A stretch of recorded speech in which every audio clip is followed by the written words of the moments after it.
Welcome everyone, and thank you for joining Painting with Picasso's Grapevine. My name is Leanna Hahn, and I'll be your teacher and host for today. Today's session, we're going to talk a little bit about how to create depth in your painting. So what is depth? Depth, I define as really kind of creating that almost two-dimensional, three-dimensional feel on your painting. So something a little bit close to realistic, but not hyper-realistic. So depth can be achieved in multiple ways. One of the very strategic ways to achieve this is really kind of creating highlight and lowlights. So how do you get that? Basically, you start out with three tones. You're going to have your mid-tone, which is your base color on your painting. Then you're going to create highlights by applying something lighter where the light would shine on the painting, and then complementing that with lowlights. So today I'm going to show you how to achieve that by using a painting that I love to do. It's called Blue Daisy. And we're going to start out with our list of supplies that we'll need for today. So we are using acrylic paint, as we usually do. And for today, I have some cobalt blue, I have cerulean blue, I have black, white, and a little bit of metallic blue. So just wanted to throw in a little bit of fun highlights on there. I've included a little bit of burnt sienna. We'll be mixing that with the white to get to a nice cream color, but that's the colors we'll start out with. Today I have with me 4 paintbrushes. I always bring with me this tiny little paintbrush, and for today we're just gonna really use that to sign our name at the bottom. And don't forget, you always wanna sign your name. I'm gonna start out with a very large paintbrush. Again, I'm choosing one that has a rounded edge. I believe this is number 12 filbert, but again, you choose what you feel comfortable with. I like a nice large rounded edge to work with, getting those broad strokes. Our next brush is something in between. Again, this is a number 6 filbert. Again, what I'm looking for is just kind of a nice medium feel of a brush, something that has a rounded edge. And then lastly, I have a nice tight, smaller paintbrush that has that nice crisp, very square edge, just for kind of adding some very detailed highlights. And I'm actually going to point out something. People very frequently think, oh gosh, if I start with this very tiny pointed brush, I'm going to get a nice flat, a nice light line. Be careful on your weight. If you press hard on this brush, you're going to get a fat line. So a lot of times, very deceiving, but if you work with something like this that has a very crisp, tight edge, turning it sideways, you can really achieve a nice light line using it more like a pencil. And of course, we always have our cup of water, so we can easily move and wash our paint out as we transition from color to color, and as well as our dab rag. So keep in mind that we're working with acrylic paint, so if we get a lot of water and we draw it, and we let it draw down the canvas, it will remove that paint. It can be fixed, but you want to avoid it, and we avoid that by dabbing off on our rag as we transition color to color. So I'm going to start out with my very large brush, and I'm going to go ahead and dip this into the water. And what I'm doing here is just kind of laying out the example of the painting. So it doesn't have to be extremely tight. It can be very broad, but just deciding where am I going to place this on the canvas? What is it going to look like? So I start out with very broad strokes. Again, you don't have to draw it out specifically. People get very caught up in, I have to get the exact line. We're not worried about the exact line. We're just getting it out there. We're just making a symbol of, a hint of, just an idea of, hey, this is where it goes. And at the end of the day, you can move it. You can change it. You can decide what you want to do with it later on. So I've done that. Now, this is where I've got to start talking a little bit about those mid-tones. I started out with that cerulean blue, and I'm going to take it a little bit lighter. So I'm going to take a piece of this, move it to the middle of my canvas, and mix it up with the white, just kind of lightening it up.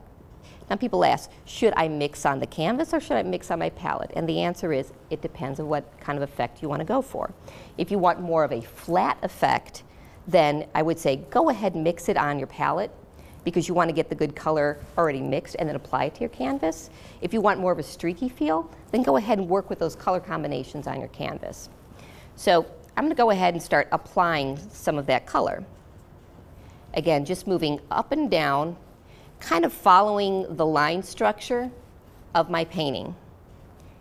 Now you're going to notice I'm going to have to continuously remix this paint, because if you don't mix enough, you're going to just keep on adding more. Now this is a very fluid paint, so I don't need to really worry about my palettes being off completely, because there's going to be a lot of depth and variation on that.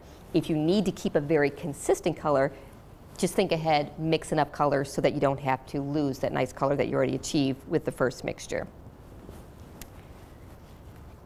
So again, just applying that to the canvas, I'm moving my strokes starting from the down up and moving upwards, letting it just kind of fly off the canvas. Now you notice, I'm not coloring it in like a coloring book. I'm just kind of keeping it in and around the areas, just kind of placing it out there. And then moving on to the next petal. Continuing with that upward motion. And I want this motion to follow the petals so it has a nice smooth feel. Continuing those strokes. Now you'll notice I just dabbed a little bit of white directly to that canvas, gave it a nice streaky feel. That's cool, I like that. If you want that flat feel, don't mix on the palette, mix on your, on the canvas, mix on your palette instead. So now what I would do is I would continue through this, kind of filling in those different petals that I've placed on the canvas. Now, the motion isn't going to change, so this is something you would go ahead and complete. Now what I've brought with me today is another painting that I already started, same notion, just kind of for time's sake, go ahead and place that out there, just kind of let you see what it looks like. Now this is where I'm starting to introduce the depth. So people say, what goes first? Do you add the highlights, do you add the depth? I always make the recommendation to start with your depth. And there's a phrase here that I use with all my students. I call it the flashlight effect. So if I had a flashlight and I was shining it on my canvas, where would the light fall and where would the shadows fall? And if you remember that imagery as you're continuing to place paint on your canvas, it's going to be easy to achieve that three-dimensional effect. So if you just visually go through and just say, hey, it's here, or if you decide it's going to be on top, then light is going to fall on the tops of the petals here, and the darkness is going to fall underneath. If you're light, and I'm deciding that my light is going to shine from the top left, so my light is going to come through here, so this is where the light is going to fall, and this is where my dark or shadows are going to fall. So I went ahead, and we're going to go ahead and just kind of wash off our brush steer. I'm still working with this very large brush. I like the strokes on this, dabbing it off so I don't have a lot of water. And I'm going to move on into this cobalt blue, which is a little bit more brilliant. And you see, I've already placed a few strokes on here. Very, very quick. This is just a very quick stroke. I don't want to really mix it in. I just want to place it there and create the presence of, hey, here's the shadow. So as you can see, we've done that on each one of these petals just to create, hey, here's the shadow. Now, the next thing I'm going to do is I'm going to go ahead and create the center of this particular flower. Now it's a very vague center, it's very generic in nature. I'm going to be mixing white and black and just kind of creating the center. Starting off with the black and just dabbing it. Now something to keep in mind, I tell everybody, anytime we do any type of nature, any landscapes, things of that nature, do not make straight lines. There are no straight lines in nature. So you notice with my black, I'm not going to do a real strong, even curve across. I'm going to jump up and down and then create that very inconsistent feel of the center of the flower. So just going ahead and filling this all in, not worrying about too much any of the directions of the stroke. I'm looking for inconsistency. And this will become much more evident once I start adding in the white colors. So we just kind of get that towards the bottom, just fill it in. Now, what I'm going to do is I'm going to work with a little bit of my white here because I'm going to be jumping back and forth between the white and the black. I'm going to go pretty heavy. So I'm just creating some just very generic feels on and very heavy on the paint. Now, I don't want to create a very consistent gray tone. I want this to have depth and variation. So I've got two colors in there. Now what I'm going to do is I'm going to introduce and jump back and forth between the black and the white and just kind of break it up. And you see how you kind of get that really nice highlight and low light. Highlights and lowlights, that depth and variation is going to be present when you have the two very distinct colors just complementing, sitting right next to each other. So to get that, you've got to drop in some heavy paint. So this to me is starting to look good. You know, and another thing too, don't forget, step back from your painting. You cannot see your painting when you're right on top of it. Your eyes need to focus. So you need to actually take a step back, take a look. Is my proportions right before I move on? So I kind of feel good with the center of my beautiful little flower here. The next thing what I'm going to do is I'm going to go in and start adding some outline, some definition on the outside of the petals. So I've washed off the large brush, but I'm going to do that with my medium brush. So going ahead, getting a little moisture on that brush. You don't want to just start dry. And I'm going to move over and grab, again, some of this really, really brilliant blue. I'm just going to create some outlines.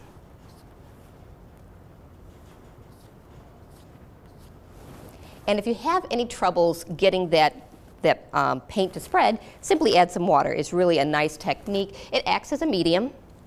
Again, careful, you don't want to add too much water because then you'll end up with a lot of drips. So we're just kind of setting it out there.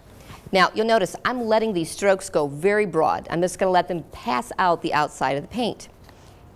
And that's just the look I'm going for. Just kind of creating a very loose feel.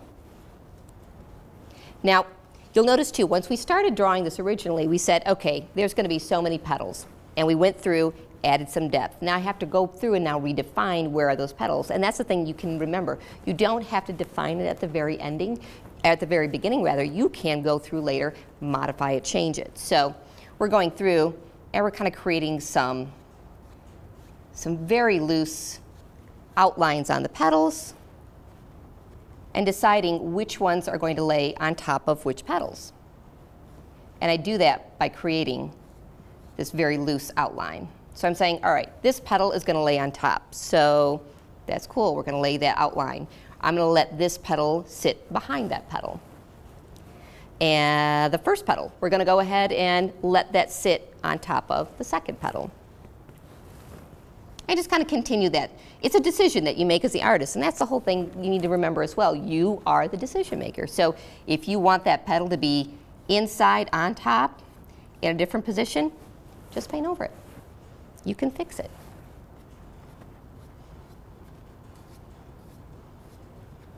Now you'll notice too, I decided to use this nice brilliant deep blue as my depth. Very commonly people think that I just need to use white as my highlights and black as my undertone, as my shadows. Love that. Combine it though. I find it's very helpful to use in your highlights. You can use a combination of yellows and whites, and in your undertones a combinations of blues and blacks. So now I've got my definitions all laid out here. Now I'm going to add a little bit more depth and more brilliance. So a painting or this flower in particular, what it's done is it said, okay, here is the inside. These petals are reaching out. So let's kind of show how those petals are reaching out. To do that, you're going to create some depth reaching from the inside and moving out. And we're going to jump between that brilliant blue and that black. And that's what I meant by creating the depth through those combination colors. Just kind of jumping between the two and bringing that out and letting those strokes fly off. I see a lot of people who have stop and start motions in their strokes, and you lose the nice blending effect if you stop and start hard within your painting. So allow your paintbrush to just kind of flick off the canvas. This is very helpful in being able to achieve those nice blended feels.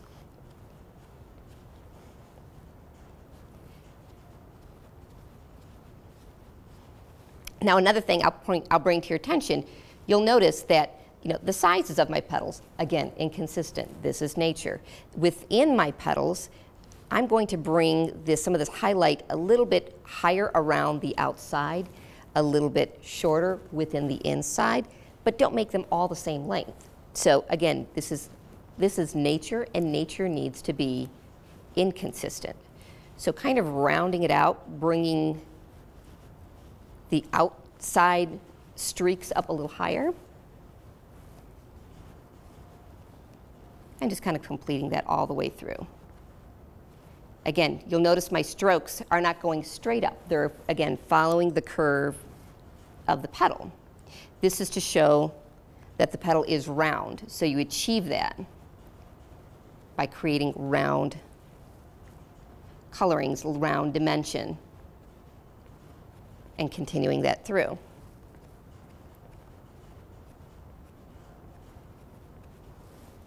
Now, the best way to show contrast is to be able to put lights and darks right next to each other. So let's go ahead and wash this out just a little bit. We don't want to have too much of the dark paint still in the paintbrush. And we're going to jump back over to that nice blended color that we made originally, that medium tone. We're going to blend a little bit on here. And we're going to go backwards. So we're going to take some of those strokes and take them down. And it's okay if you end up dragging a little bit of that paint up on top. That's okay. Again, this is a very loose painting. If you want to go switch and move downward up, feel free. But what I'm doing here is I'm trying to create that variation within the petal. Again, the variation, dark against light, that's going to create that three-dimensional effect. You notice here, it just went a little bit dark here. That's all right. We're just going to cover that up and then carry it down.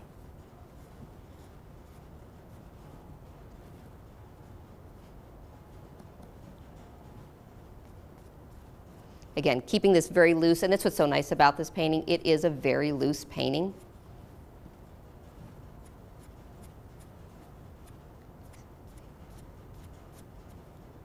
Just kind of creating that very rounded effect.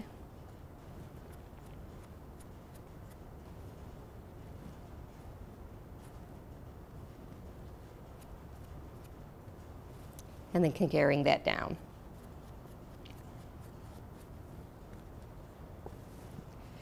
Again, starting from the inside, moving up. You can, it's okay if you move your stroke directions. You can start from up, moving down. You can start from the inside, moving up. That's what's nice. If you find that you have removed a little bit of that depth, that's what you got paint for. Grab some more of the blue, work within that bottom petal, move up, redefine any depth that you may have lost, and set it out there.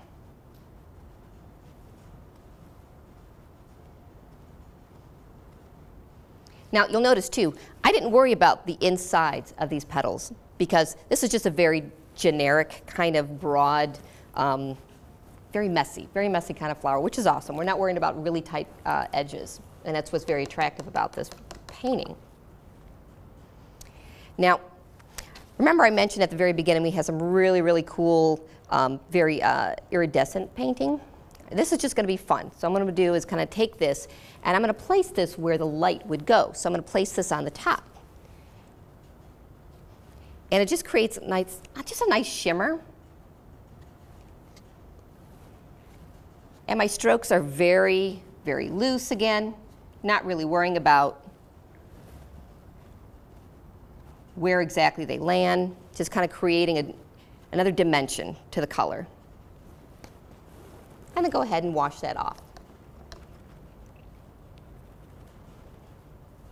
Now in the last part, what I'm going to do is I'm going to go ahead and add that last piece of highlight. So working with the same brush, washed it off, went ahead and moved into my white, and we're going to make those strokes, and we're not going to overblend. This is something that people they overwork their painting. So know when is enough and you need to stop. And that's kind of it's a tricky question to answer for yourself. So I'm just laying out this paint. I'm letting it be very, very dimply. I'm letting those strokes remain within the paint. Just kind of setting out, hey, here is the highlights. And again, if you stop and say, if I put that flashlight on the painting, where would the light fall? So the light is going to fall here. It's going to fall on the top of this particular petal. and it's going to fall just a little bit in between the petals. So it's okay to let that come down a little further, just to create that nice definition and separation between this petal and the next. And this is also where you can change your mind and you can say, you know what, I don't want this petal to go behind. I'm going to let them all each fall individually, one behind the other. And you can achieve that by placing that very light highlight on top. And I'm going to let this one stay behind. So again, this is a very loose painting. We've got lots of activity going on top here. And the last thing I'm going to do is kind of go on top and just kind of create a loose feeling one more time. Grabbing some of that beautiful, brilliant cerulean.